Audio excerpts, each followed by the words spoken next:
I also think that this ETH proof of stake yield is going to be revolutionary for the space.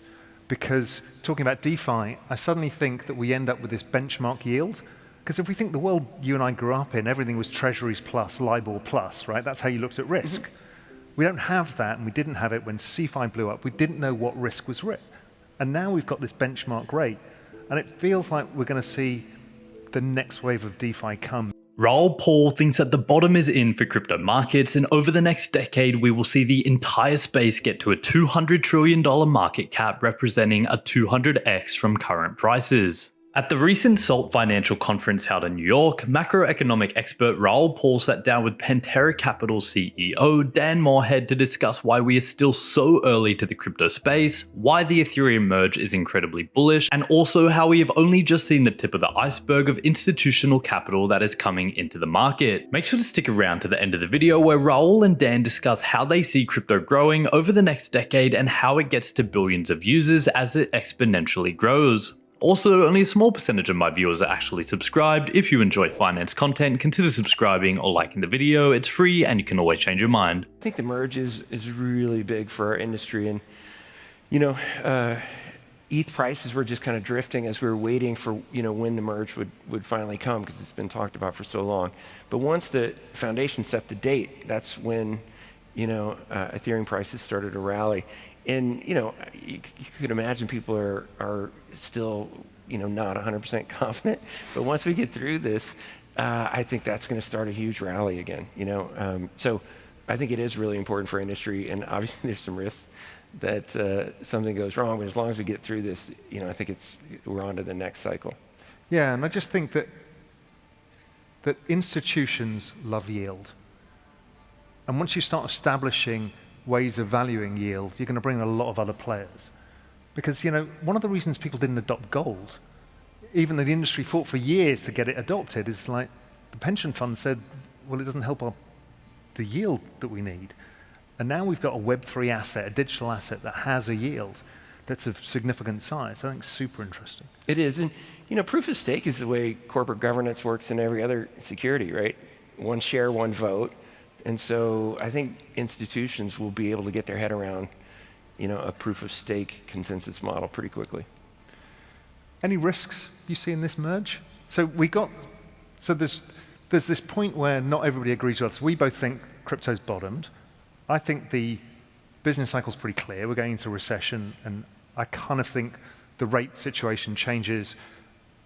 But a lot of people don't think this, so they're really nervous. What risk would you have to say your view's wrong, not just price going to new lows, but what would make you change your mind to think, actually, we've got another leg lower? Yeah, so obviously if the merge doesn't go through flawlessly, that would be bad. That would be very bad. And then I think the biggest kind of existential risk that I worry about is still regulation. When we started looking at crypto many years ago, there's a long list of risks, a lot of things that could have gone wrong. And most of them have been taken care of. There's great custodians now. The code's been working for 13 years, all that. So most of the risks are gone. The only one that's still really concerning is the regulatory bit, and in particular in the United States, where there isn't enough regulatory clarity. So it's either forcing companies and projects to go offshore, which is unfortunate, or it's hampering innovation because people are afraid of negative consequences. The nice thing is that we're only down to one big risk anymore. Yeah, I was just thinking through when you're saying that. You've been in this for a very long time. You were one of the first people really to see this at scale and build a business around it, which was amazing. And back then it was all risk and this potential. And you've gone through, as you said, almost all of the risks left.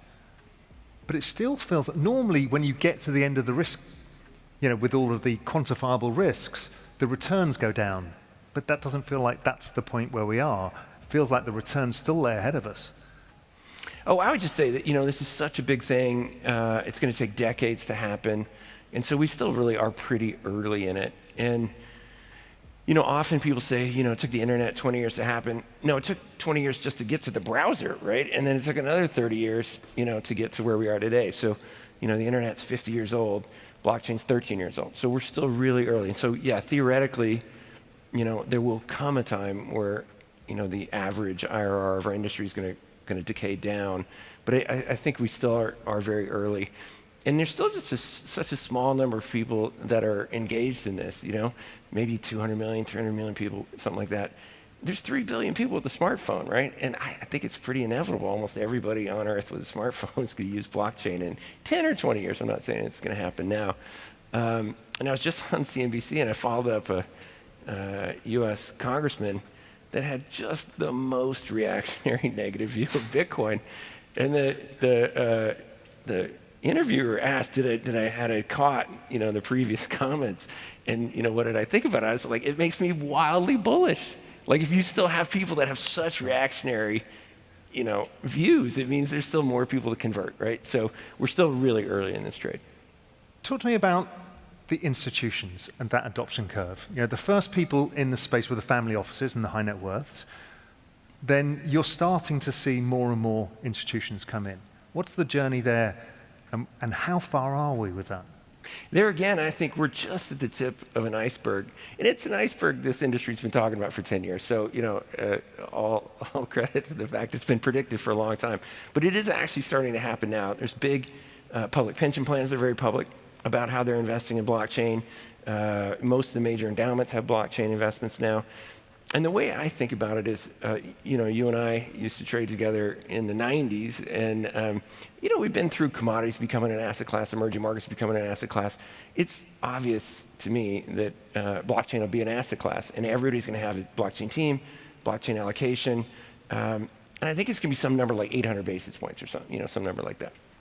And all the institutions that we have invested with us or with our competitors in the space, they have, maybe 50 basis points or at most maybe 2% of their assets in blockchain. So my kind of construct is we've done a lot of work evangelizing for our space over the last 10 years, and we've gotten some institutions, but not even all, to go from 0 to 1. We got a no to become a yes, but it's still very, very small. And the trade for me is over the next 10 years, it's going to go from 40 basis points to 800 basis points, and that's just a lot of buying to happen.